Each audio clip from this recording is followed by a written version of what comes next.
साथ में हूं नलिनी पांडे। बदायूं में पोस्टमार्टम के दौरान महिला के शव से दोनों आंखें निकाले जाने के मामले में सरकार ने एक बड़ा एक्शन ले लिया है और डिप्टी सीएम ब्रजेश पाठक ने कार्रवाई करते हुए बदायूं के सीएमओ डॉक्टर प्रदीप वार्ष्णेय को सस्पेंड कर दिया है। सीएमओ के महानिदेशक कार्यालय लखनऊ से उनको अटैच कर दिया गया है। दरअसल पोस्टमार्टम के दौरान डॉक्टरों ने महिला के शव के दोनों आंखें निकाल ली थी, जिसके बाद महिला के परिवार वालों ने गंभीर आरोप लगाते हुए हंगामा किया था, जिस पर डीएम ने मामले की जांच के आदेश दिए थे। 11 दिसंबर को अपर जिला मजिस्ट्रेट की अध्यक्षता में 3 सदस्यीय जांच कमेटी गठित की गई। त्रिस्तरीय जांच समिति ने 12 दिसंबर को रिपोर्ट तैयार की, जिसमें पोस्टमार्टम टीम दोषी पाई गई। ये बड़ी खबर। बदायूं में पोस्टमार्टम के दौरान महिला के शव से दोनों आंखें निकालने का मामला और मामले में सरकार ने बड़ा एक्शन ले लिया है।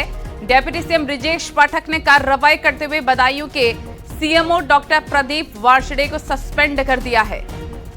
सीएमओ को महानिदेशक कार्यालय लखनऊ से अटैच कर दिया गया है। दरअसल पोस्टमार्टम के दौरान डॉक्टरों ने महिला के शव की दोनों आंखें निकाली थी। इसके बाद महिला के परिवार वालों ने गंभीर आरोप लगाते हुए हंगामा भी किया था और इस पर डीएम ने मामले की जांच के आदेश भी दिए थे। 11 दिसंबर को अपर जिला मजिस्ट्रेट की अध्यक्षता में 3 सदस्यीय जांच कमेटी गठित की गई। त्रिस्तरीय जांच समिति ने 12 दिसंबर को रिपोर्ट तैयार की, जिसमें पोस्टमार्टम टीम दोषी पाई गई।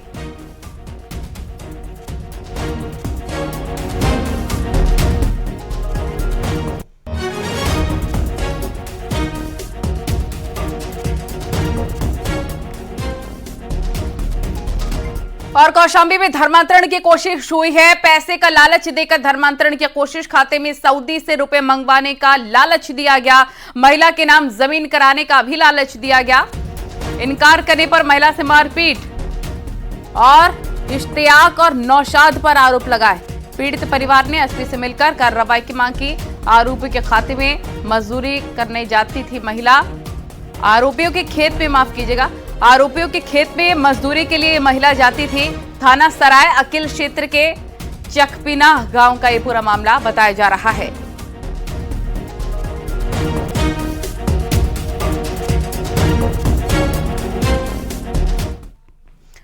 शाहजहांपुर में अलग अलग सड़क हादसों में 2 लोगों की मौत की खबर सामने आई है। पहली घटना थाना चौक कोतवाली के जलालाबाद रोड पर, जहां पर बाइक सवार युवक को ट्रक ने कुचल दिया, जिससे उसकी मौके पर ही मौत हो गई। इसके साथ दूसरी घटना, एक बुजुर्ग को बाइक सवार ने कुचल दिया, जिससे उसकी मौके पर ही मौत हो गई। पुलिस ने दोनों शवों को पोस्टमार्टम के लिए भिजवा दिया है।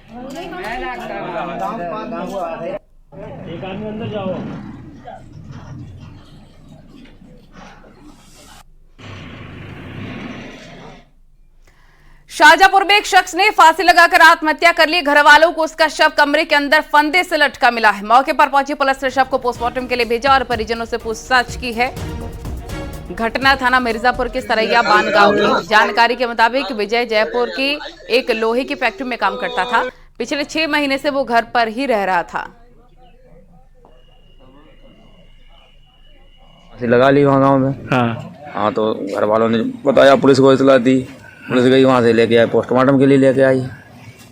कैसे लटके हुए थे, क्या बताया जा रहा? अंदर से कुंडी लगी थी? अंदर से कुंडी लगी हुई थी। हाँ। मकान की। हाँ। घर वालों ने जैसे तैसे कुंडी तोड़ के उसको नीचे उतारा है। उसके बाद पुलिस को सूचना दी।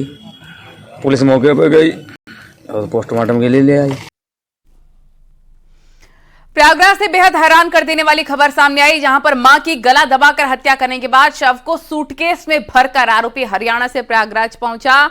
जानकारी के मुताबिक आरोपी बिहार का रहने वाला है। उसने हरियाणा में मां की गला दबाकर हत्या कर दी और शव को संगम में प्रवाहित करने के लिए सूटकेस में भरकर लाया था। पुलिस ने आरोपी को गिरफ्तार कर लिया है। आरोपी हिमांशु बिहार के गोपालगंज का रहने वाला है। अपनी मां के साथ बहन के ससुराल हरियाणा के हिसार गया था। 13 दिसंबर को हिमांशु ने अपनी मां से 5000 रुपए मांगे। उसकी मां ने जब पैसे नहीं दिए तो उसने गुस्से में गला दबाकर उनकी हत्या कर दी और शव को सूटकेस में भरकर संगम में प्रवाहित करने के लिए गया। तो पुलिस को उस पर शक हुआ। उसमें डिटेल में जब उससे विस्तृत पूछताछ की गई कि सूटकेस में क्या है, तो उसके द्वारा बताया गया कि जो लड़का है उसका नाम हिमांशु है और मूलतः वो गोपालगंज बिहार का रहने वाला है। और उस सूटकेस में जब उसको खुलवा के देखा गया तो उसमें एक महिला की डेड बॉडी मिली थी। और उस जब डेड बॉडी के बारे में पता किया गया तो उस हिमांशु ने बताया कि वो उसकी मदर की डेड बॉडी है, जिनका नाम प्रतिभा देवी है और उनकी उम्र लगभग 42 साल थी। बाद में हिरासत में लिया, इसको अरेस्ट करके माननीय न्यायालय के समक्ष पेश किया जा रहा है। संगम नगरी प्रयागराज में एक सनसनीखेज मामला सामने आया है। दरअसल हरियाणा के हिसार के रहने वाला हिमांशु अपनी मां की हत्या करने के बाद शव को ठिकाने लगाने के लिए ट्रेन से प्रयागराज पहुंचा था। वह संगम क्षेत्र भी पहुंच गया था और शव को ब्रीफकेस में लेकर वो टहल रहा था। इस बीच दारागंज पुलिस गश्त करते हुए उसको रोका और उसकी गतिविधियां संदिग्ध पाते हुए जब पुलिस ने कड़ाई से पूछताछ की तो उसने राज उगल दिया। और जब पुलिस ने सूटकेस खोलकर देखा तो उसकी मां के शव को देखने के बाद पुलिस के भी होश फाख्ता हो गए। दरअसल 13 दिसंबर को हिमांशु ने अपनी मां प्रतिमा देवी से 5000 रुपए मांगे थे, लेकिन मां ने जब रुपए नहीं दिए तो उसने गला दबाकर हत्या कर दी। मूलतः हिमांशु 20 वर्षीय है और वो बिहार के गोपालगंज का रहने वाला है और उसकी मां प्रतिमा देवी 42 वर्षीय है। वो हिसार में ही एक कॉटन मिल में काम करती थी। अब इस मामले में पुलिस ने आरोपी युवक हिमांशु को गिरफ्तार कर लिया है। उसके खिलाफ विधिक कार्रवाई कर उसे जेल भेजा जा रहा है। और बड़ी खबर आपको बता दें, मुख्तार अंसारी को सजा मिली है। 5.5 साल की कोर्ट से सजा मिली। वाराणसी एमपी एमएलए कोर्ट ने सुनाई है सजा। धमकी देने के मामले में यह सजा मिली है और कोर्ट ने 10,000 का जुर्माना भी लगाया। ये बड़ी और अहम जानकारी इस वक्त हम आपको बता रहे हैं। उपेंद्र हमारे सहयोगी तमाम जानकारी के साथ हमारे साथ फोनलाइन पर लाइव जुड़ गए हैं। उपेंद्र, मुख्तार अंसारी की मुसीबतें अभी कम होने वाली नहीं है। 5.5 साल की कोर्ट ने सजा सुना दी है। बिल्कुल, देखिए मुख्तार अंसारी को एक और झटका कोर्ट से लगा है। जो दिवंगत नंदकिशोर रुंगटा के भाई महावीर प्रसाद रुंगटा को धमकाने के मामले पे जो केस चल रहा था 1997 से, उस पूरे मामले में सुनवाई हुई, बहस पूरी हुई और आज उस पर फैसला सुनाया गया। मुख्तार अंसारी को 5.5 साल की सजा और 10,000 का जुर्माना। अब अगर हम मुख्तार अंसारी को हाल के ही दिनों में मिली सजा पर गौर कर ले तो ये सजा सुनाई गई 5.5 साल की। इससे पहले खुद कांग्रेस के प्रदेश अध्यक्ष अजय राय के भाई की हत्या, अवधेश राय की हत्या मामले में मुख्तार अंसारी को सजा सुनाई गई थी। उससे पहले गाजीपुर में ही गैंगस्टर एक्ट पर 2 बार सजा सुनाई गई 10 साल की। तो फिलहाल मुख्तार अंसारी जेल पे है और मुख्तार अंसारी की ये सजा भी उस सजा के साथ शामिल हो गई है। तो अभी फिलहाल मुख्तार अंसारी के लिए ऐसा तो कोई फर्क नहीं पड़ रहा है, क्योंकि ऑलरेडी इससे ज़्यादा सजा पा चुके हैं और इससे ज़्यादा सजा पे मामले में वो जेल में है। लेकिन लगातार जब आपकी सजा हो रही होती है तो मुख्तार अंसारी के लिए दायरा जरूर बढ़ जाता है किसी भी गुंजाइश का, किसी भी राहत की गुंजाइश कम होने का। और लगातार मुख्तार अंसारी को उनके सभी मामलों पर लगातार सजा हो रही है और ये भी मामला उसी कड़ी में जुड़ा हुआ था। ये केस भले ही 1997 में दर्ज हुआ था, लेकिन ये ठंडे बस्ते जैसा ही था। इसमें बहुत पैरवी नहीं हो रही थी, बहुत तेज अभियोजन की ओर से इस पर पैरवी नहीं हो रही थी, कोई दलील नहीं हो रही थी, कोई बहस नहीं हो रही थी। राहत मिलती नजर नहीं आ रही है और ज्यादा मुसीबतें बढ़ गई हैं। बहुत शुक्रिया आपका तमाम जानकारी विस्तार से देने के लिए उपेंद्र। आगे बढ़ते, पिछले दिनों बरेली में प्रसूता की मौत मामले में मेधांश हॉस्पिटल के डॉक्टर दोषी पाए गए हैं। मौत के बाद डीएम ने 3 सदस्यीय टीम के मामले की जांच कराने के आदेश दिए थे। इस मामले में दोषी पाए जाने के बाद सीएमओ ने डॉक्टर के खिलाफ एक्शन के लिए नेशनल मेडिकल काउंसिल को पत्र भेजा है।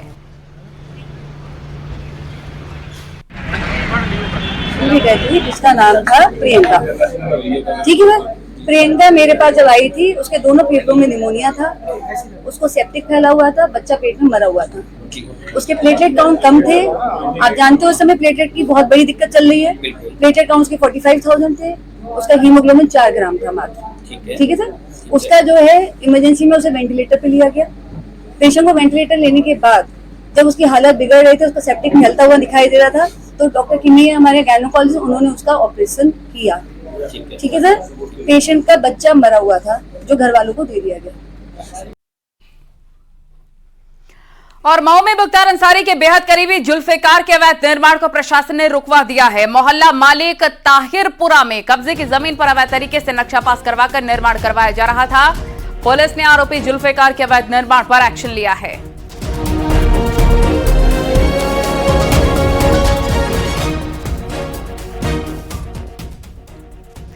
और सीतापुर में पीडब्ल्यूडी के काम में घटिया सामग्री इस्तेमाल होने का वीडियो वायरल हो रहा है। ब्लॉक प्रमुख के प्रतिनिधि ने इसका वीडियो बनाकर वायरल किया। जानकारी के मुताबिक इस मामले में वो पीडब्ल्यूडी के अधिकारी से कई बार शिकायतें कर चुका था। जब सुनवाई नहीं हुई तो उसने वीडियो बनाकर वायरल कर दिया। मामला रेउसा ब्लॉक के मानपुर का बताया जा रहा है, जहां मरम्मत का काम करवाया जा रहा है। ये देखिए पूरे ये बना के चले गए हैं। ये स्थिति है इसकी। ये स्थिति है भैया, ऐसे रोड बन रही है। फर्रुखाबाद में भैंस चोरी को लेकर दो पक्षों में विवाद हो गया, जिसमें एक पक्ष ने दूसरे पर जमकर ईंट पत्थरों से हमला बोल दिया, जिसका वीडियो तेजी के साथ वायरल हो रहा है। जानकारी के मुताबिक 1 महीने पर एक पक्ष की भैंस चोरी हुई थी। 1 महीने पहले पीड़ित ने पड़ोसियों के खिलाफ थाने में शिकायत दर्ज करवा दी है, जिसके बाद अब दोनों में मारपीट हो गई।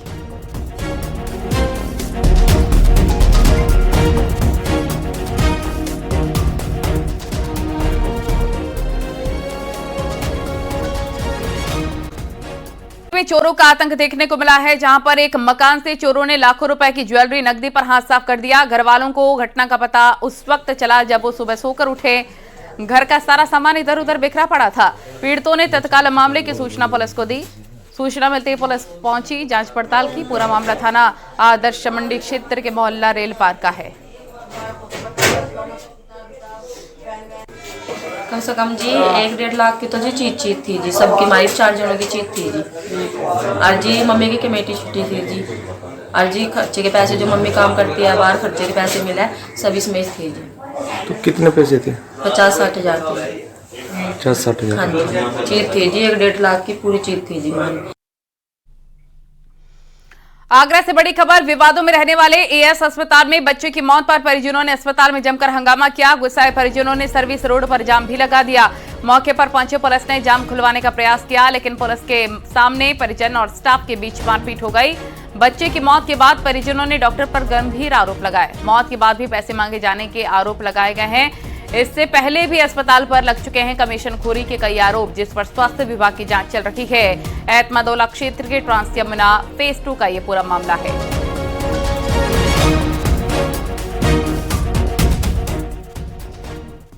नोएडा एयरपोर्ट प्रोजेक्ट को लेकर एक बड़ी बैठक, ज्वाइंट कोऑर्डिनेशन कमेटी की 5वीं बैठक। मुख्य सचिव दुर्गा शंकर मिश्रा की अध्यक्षता में बैठक। एयरपोर्ट के प्रोग्रेस रिपोर्ट का निरीक्षण किया। मशीनरी और वर्कफोर्स बढ़ाया गया।